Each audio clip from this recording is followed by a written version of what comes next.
हा व्हिडिओ पाहिला का? यात एक महिला इमारतीच्या 10व्या मजल्यावर बाल्कनी बाहेर लटकलेली दिसते. आता लटकलेली दिसत आहे, पण पुढे जे झालंय त्यानं तुमच्याही काळजाचा ठोका चुकेल. हात निसटला आणि पुढे पाहतच राहाल. मीडिया रिपोर्टनुसार ही महिला आपल्या कथित प्रियकराच्या फ्लॅटमध्ये होती. अचानक त्याची पत्नी घरी परतली.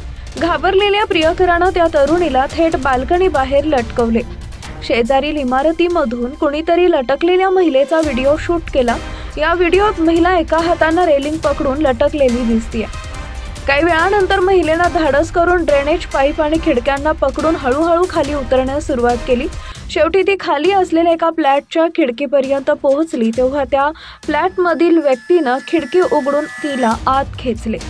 चीनमधील सोशल मीडियावर हा व्हिडिओ आल्यापासून इंटरनेटवर खळबळ उडाली आहे.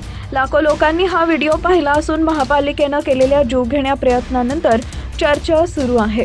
काही जणांचं मत आहे की येत्या काळात ही घटना महिलेकरता लज्जास्पद ठरू शकते, तर काहींनी अशा धोकादायक मार्गाने सुटका करण्याच्या प्रयत्नाला मूर्खपणाचं म्हटलंय.